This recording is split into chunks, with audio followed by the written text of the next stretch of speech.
Hi students, आज periodic table का next topic देखते हैं। इसके पहले के टॉपिक आपको देखना ज़रूरी है, उसके बाद ही ये टॉपिक देखें, ठीक है।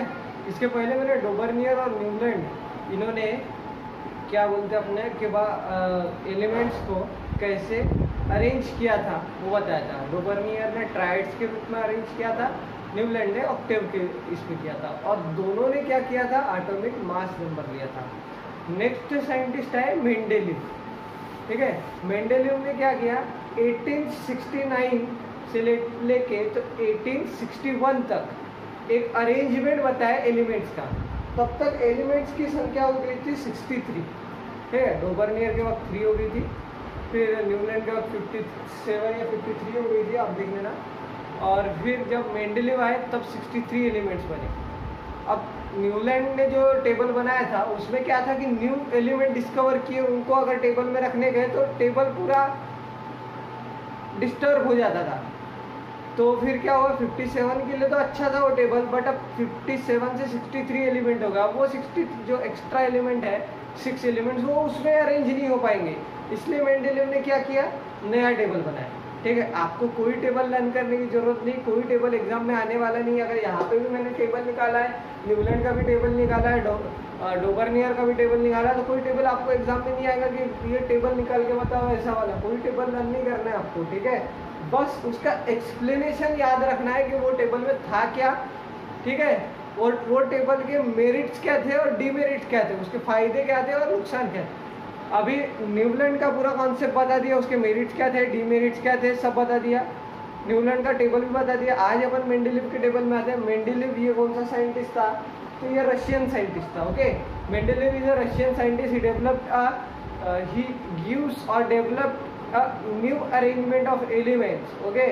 And he said that Mendeleev said that all the metals are arranged according to their atomic masses, okay.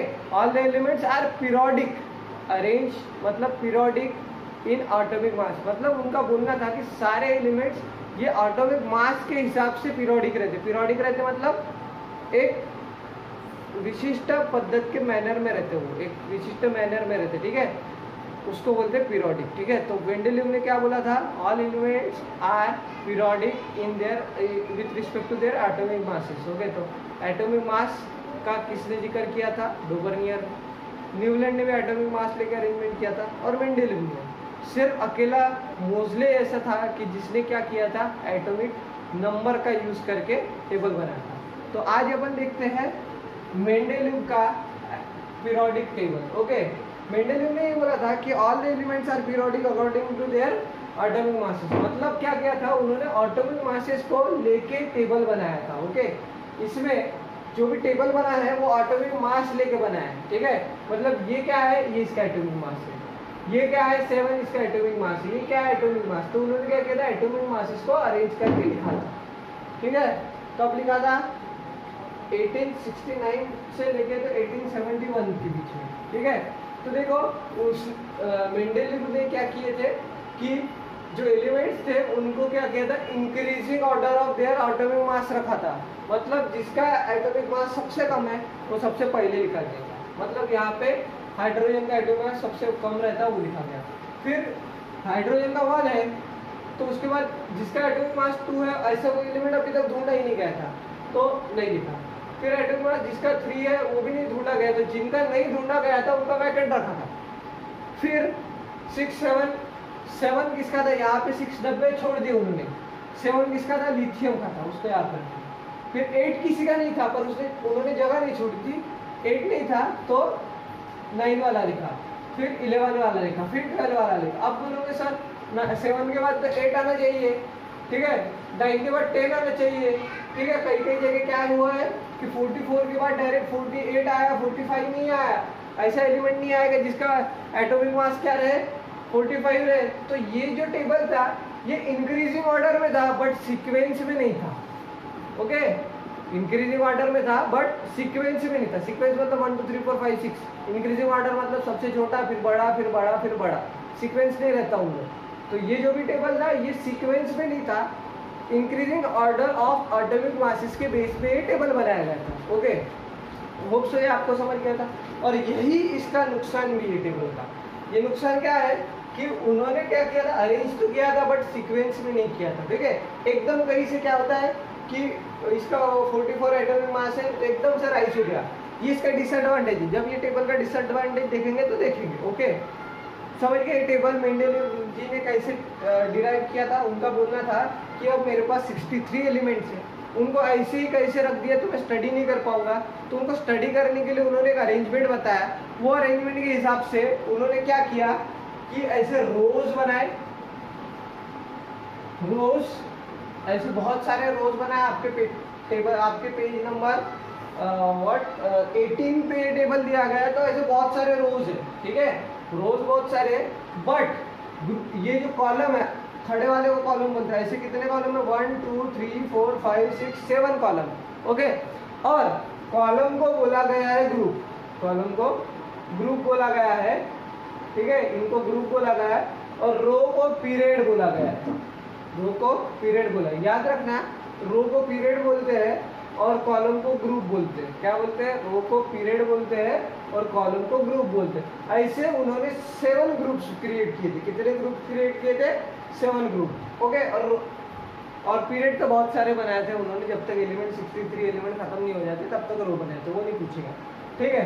तो समझ गए, Mendeleev has arranged the elements in increasing order of their atomic masses and follow a pattern of what, period and group, okay. What is mean by period, period means row, and what is mean by group, that mean of column, okay. Hope सब आपको ये समझ गया होगा, ठीक है।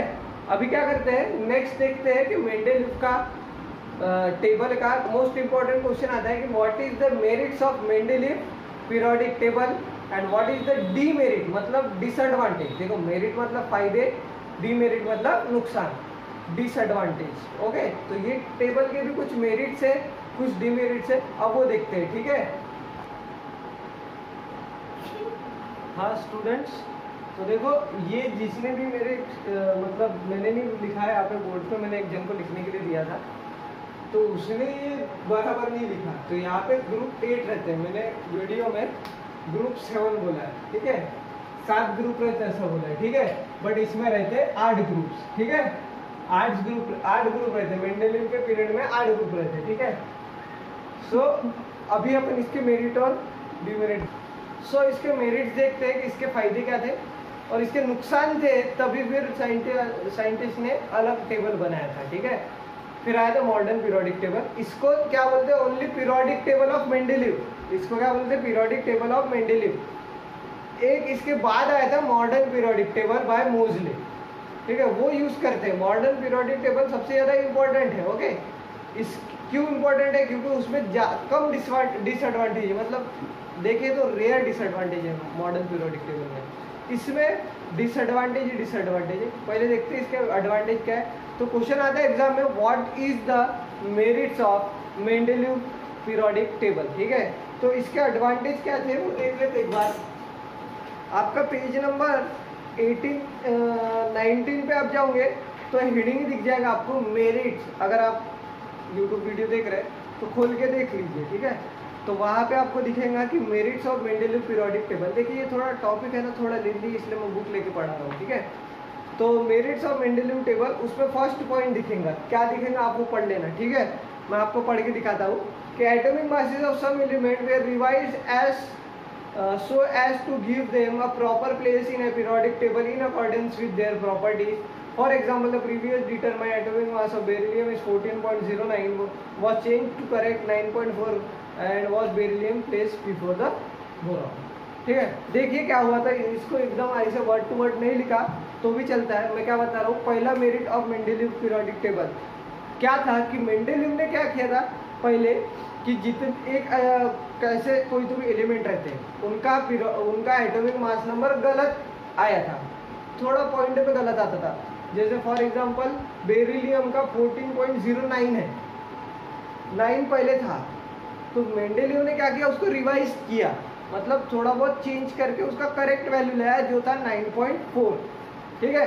9.4 था। तो मेंडेलीव ने क्या किया था सबसे पहले पीरियोडिक टेबल में कि जितने भी एलिमेंट का एटॉमिक मास नंबर गलत है उनको रिवाइज करके बराबर प्रॉपर इस पे रखा था। ठीक है, तो देखो बेरिलियम का पहले था 14.04, उन्होंने फिर उसमें चेंजेस करके उसको 9.4 करेक्ट वैल्यू लिखा और बोरॉन के पहले प्लेस कर दिया। ठीक है, तो आप वो फर्स्ट पॉइंट पढ़ लोगे तो भी आपका।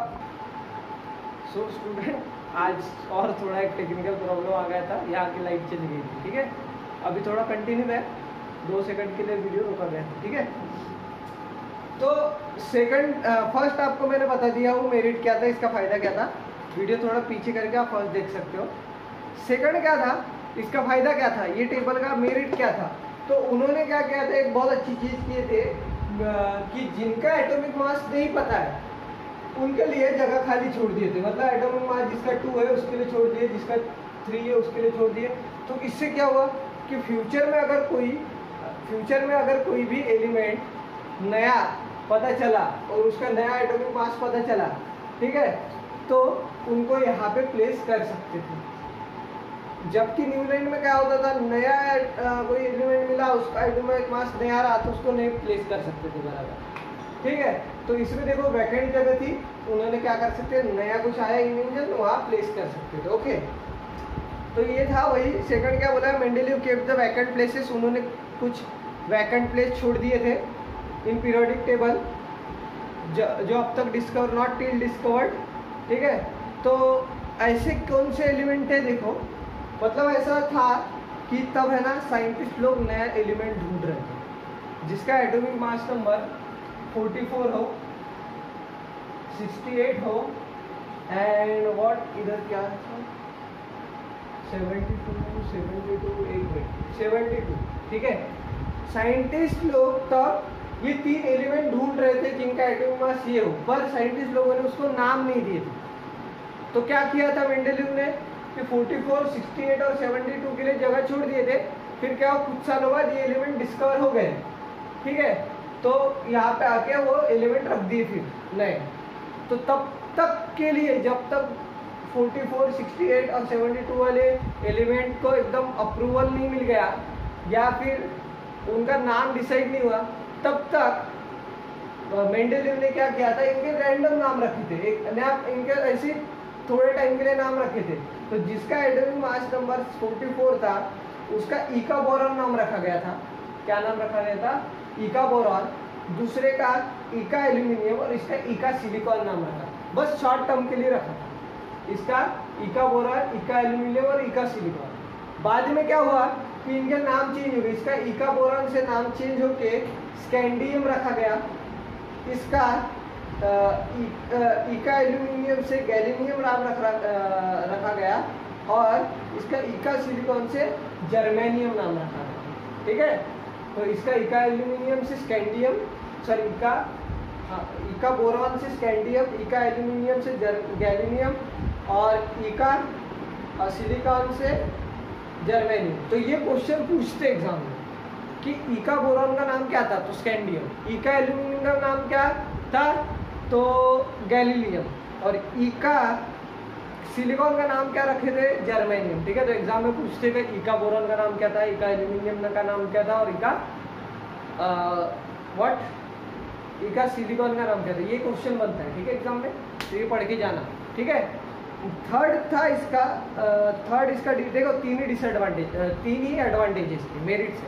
फर्स्ट मेरिट क्या था कि क्या था कि उन्होंने क्या किया था कि जिसका भी एटॉमिक मास नंबर अलग है, मतलब थोड़ा बहुत गलत है, उसका रिवाइज करके बराबर उसको प्लेस किया था। फॉर एग्जांपल बेरिलियम का 14 समथिंग था, उन्होंने 9.4 करके बोरॉन के पहले प्लेस कर दिया। तो ऐसे अलग अलग एलिमेंट के उन्होंने रिवाइज एटॉमिक मास नंबर निकाल के प्लेस किया।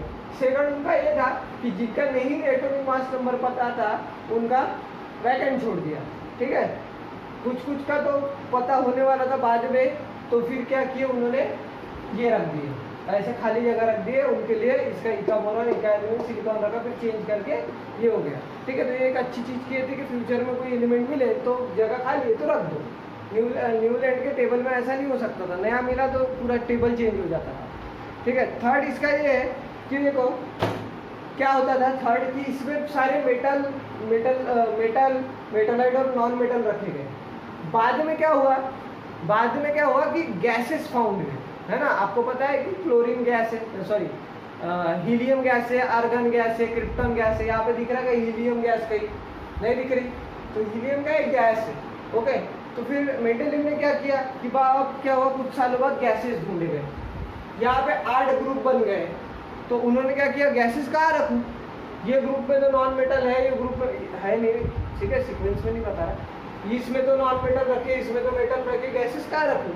तो उन्होंने एक चीज अच्छी की थे कि यहाँ पे फर्स्ट ग्रुप है, तो उन्होंने क्या किए, एक और ग्रुप ऐड किए, जीरो ग्रुप। कौन सा ग्रुप, जीरो ग्रुप, याद रखना। और जीरो ग्रुप में उन्होंने क्या रखे थे, गैसेस रखे थे, हीलियम, आर्गन, क्रिप्टन, ऐसे गैसेस रखे थे, ठीक है। तो मेंडेलीव क्रिएटेड है one extra group called a zero group and he place the noble gases into this groups. Okay, तो ऐसे ग्रुप में नोबल गैसेस रखे गए। ओके, होप सो आपको इसको बेरिड समझ में आ चुके होंगे, ठीक है। तो स्टूडेंट्स अब अपन इसके डीमेरिट्स देखते हैं कि इसके नुकसान क्या थे। तो क्या था इसका नुकसान, देखो कि जो भी ये थे क्या बोलते हैं एलिमेंट्स, कुछ एलिमेंट ऐसे थे जिनका atomic mass number exactly same था, मतलब जिनका होल एटॉमिक मास का होल नंबर मतलब एग्जैक्टली सेम थे उनके नंबर्स। फॉर एग्जाम्पल यहाँ देखो, आपको दिख रहा होगा कोबाल्ट और निकेल, ठीक है, इनका एटॉमिक मास नंबर सेम है बट इनकी प्रॉपर्टी अलग है। कोई मेटल होगा तो कोई नॉन मेटल, तो एक डब्बे में तुम मेटल नॉन मेटल को अलग अलग लिखो ना, एक डब्बे में क्यों लिख दिया, ठीक है, समझ रहे हो क्या। कि अगर मान लो आपने ये ग्रुप मेटल के लिए बनाया तो इधर पूरे मेटल रखो, अगर मान लो आपने ये ग्रुप नॉन मेटल के रखा तो ये तो नॉन मेटल बन गया बट ये तो नॉन मेटल नहीं है ना, समझ रहे हो क्या। तो उन्होंने क्या किया था, एक ही ग्रुप में सेम एटॉमिक मास नंबर के एलिमेंट रखे थे बट उनकी प्रॉपर्टी अलग थी ना, एक कोई मेटल था तो दूसरा नॉन मेटल था, तो उनको एक ही ग्रुप में रखा गया। क्योंकि उनका एटॉमिक मास सेम है बट उनकी प्रॉपर्टी का अलग है, तो ये डिसएडवांटेज है, ठीक है। आप क्या करो फिर कि उसका एटॉमिक मास नंबर से तो ठीक है उसको चेंज रख रहे हो पर उसका प्रॉपर्टी भी फिर अलग रखना जरूरी है। ओके, उसको अलग रखना जरूरी है, ठीक है। तो ये इसका डिसएडवांटेज है, ठीक है। नेक्स्ट इसका डिसएडवांटेज देखते हैं, ठीक है। तो फिर क्या हुआ, सेकंड टॉपिक क्या है, आइसोटोप। पहले सेकंड टॉपिक पढ़ाने के पहले आइसोटोप बताता हूँ आपको, ठीक है। आइसोटोप क्या रहता है कि आपने मेटल सुना, मेटल मतलब क्या होता है, धातु। मेटल में से क्या होता है, इलेक्ट्रिसिटी पास होती है। आपने नॉन मेटल सुना होगा, वो क्या रहता है, अधातु, जिसमें से क्या होता है कि इलेक्ट्रिसिटी पास नहीं होती। और तीसरा रहता है मेटोलॉइड, मतलब क्या होता है जिसमें जो मेटल भी है नॉन मेटल भी है। तो एक थर्ड रहता है आइसोटोप, ठीक है। अब मान लीजिए क्या होता है कि आइसोटोप्स कैसे रहते, जैसे मेटल्स रहते हैं, ठीक है। ये एक मेटल है मान लीजिए आयरन, ये एक मेटल है मान लीजिए स्टील, ठीक है। इन दोनों की फिजिकल प्रॉपर्टी क्या है, फिजिकल प्रॉपर्टी क्या रहता है, फिजिकल मतलब वो चीज़ दिखती कैसे, ये भी हार्ड है, आयरन भी हार्ड है, स्टील भी हार्ड रहता है, पता है आपको, आयरन भी हार्ड है और स्टील भी हार्ड रहता है, ठीक है। फिर उसको फिजिकल प्रॉपर्टी बोलते हैं, मतलब दिखने में वो सेम रहेंगे। तो दिखने में वो लोग सेम रहेंगे, मतलब वो हार्ड रहेंगे, टूटेंगे नहीं जल्दी, फिजिकल प्रॉपर्टी। केमिकल प्रॉपर्टी मतलब क्या होता है कि उस पर आप पानी डाल दोगे, कोई भी केमिकल डाल दोगे तो वो जंग खा लेता है, पता है ना, स्टील नहीं खाता है। पर केमिकल और फिजिकल प्रॉपर्टी ऑलमोस्ट दोनों के सेम ही रहते हैं। ये था मेटल का केस। आइसोटोप देखो, मेटल के ये केस है, उसके फिजिकल प्रॉपर्टी और केमिकल प्रॉपर्टी सेम रहते हैं। बट आइसोटोप क्या होते हैं, आइसोटोप्स मतलब क्या होते हैं कि they have similar chemical property, उनकी सिमिलर रहती है पर एटॉमिक मास नंबर अलग रहता है, ठीक है। इनका देखिए कि जैसे मान लीजिए कि ये आयरन है, इसका फॉर एग्जांपल इसका एटॉमिक मास नंबर 11 है तो इसका 12 रहेगा, फॉर एग्जांपल। ये ऐसा रहता नहीं है, बट अगर मेटल्स है तो सारे मेटल्स, किसी मेटल का 11 एटॉमिक नंबर है तो दूसरे मेटल का 12 एटॉमिक नंबर है, आसपास रहेगा। आइसोटोप का कैसा रहता है कि आइसोटोप का फिजिकल केमिकल प्रॉपर्टी सेम रहता है, ठीक है। उसको आइसोटोप को अगर किसी केमिकल के साथ रिएक्ट करा दोगे तो सेम केमिकल प्रॉपर्टी, दूसरा आइसोटोप रहेगा, मान लीजिए एक आइसोटोप है X1, दूसरा आइसोटोप है X2, इन दोनों की केमिकल प्रॉपर्टी सेम रहेंगी, मीनिंग कि इसको अगर HCl के साथ रिएक्ट कर दोगे तो वही गैस निकलेंगे, इसको भी HCl के साथ रिएक्ट करोगे दोगे तो वही होगा जो इन दोनों के साथ होगा। बट इफ सपोज इसका एटॉमिक मास नंबर 99 है सपोज, तो इसका एटॉमिक मास नंबर बहुत ही ज्यादा डिफर रहेगा, मतलब मान लीजिए कि 120। मीनिंग क्या है कि इन दोनों केमिकल प्रॉपर्टी सेम है बट एटॉमिक मास नंबर का वैल्यू बहुत डिफर रहता है, ठीक है। Having a same chemical property but different atomic mass number, this kind of element is known as isotope. Isotope मतलब having same chemical property but different atomic mass number. अब isotope समझ के आपको क्या होता है, आइसोटोप मतलब same chemical property but different atomic mass number. तो लेटर क्या हुआ, मेंडेलीव ने ये table metal, non metal, metalloid के लिए बनाया था।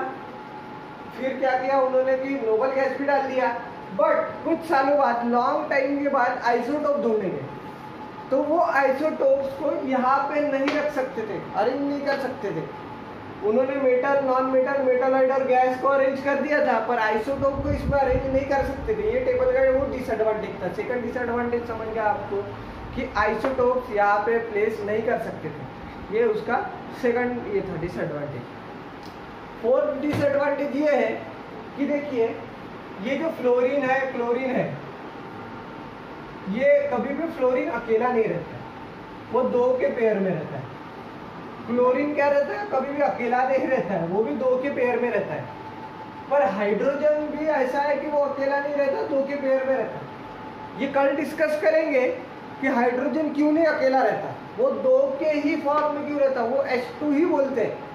Hydrogen always present in the form of H2, hydrogen अकेला नहीं रहता है। तो और वैसे ही फ्लोरीन भी है, अकेला नहीं रहता है, क्लोरीन भी अकेला नहीं रहता है, दोनों साथ में रहते हैं।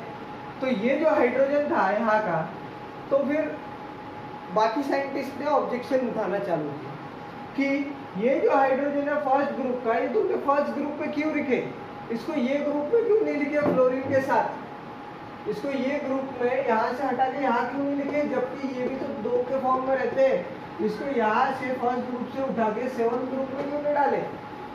अगर ये भी दो के ग्रुप पे रहता है, अकेला नहीं रहता, ये भी दो के ग्रुप पे नहीं रहता, ये भी दो के ग्रुप पे नहीं रहता, तो फर्स्ट ग्रुप से निकाल के क्यों नहीं रखे। तो ये उसका डिसएडवांटेज था कि तुमने कुछ कुछ एलिमेंट को क्यों ऐसे अलग अलग रखा और कुछ एलिमेंट को क्यों इधर रखा, तुमने ये हाइड्रोजन को इधर क्यों नहीं रखा फ्लोरीन के साथ। तो वो एक डिसएडवांटेज था। तो तीन इसके डिसएडवांटेज है मेनली कि देखो, पहला डिसएडवांटेज क्या है, किसी के एटॉमिक मास नंबर सेम थे और उनकी केमिकल और फिजिकल प्रॉपर्टी अलग थी, तो भी उन्होंने एक ही बॉक्स में, एक ही ग्रुप में उसको रखा। सेकंड डिसएडवांटेज क्या है कि आइसोटोप्स, मैंने डिटेल बता दिया हूँ वीडियो में कि आइसोटोप क्या होता है, आइसोटोप को यहाँ पे अरेंज नहीं कर सकते। थर्ड डिसएडवांटेज ये था कि फ्लोरीन डायमेरिक फॉर्म में रहता, क्लोरीन डायमेरिक फॉर्म में रहता, हाइड्रोजन भी डायमेरिक फॉर्म में रहता, तो तुमने उसको यहाँ पे क्यों नहीं लिखे, यहाँ पे क्यों लिखे हो। तो ये एक डिसएडवांटेज है। तीन डिसएडवांटेज है, बुक में पढ़ लेना, मैंने एक्सप्लेन कर दिया हूँ। कोई भी ये क्या बोलते हैं इसको कि टेबल लर्न नहीं करेगा, ठीक है, होप सो आपको समझ गया।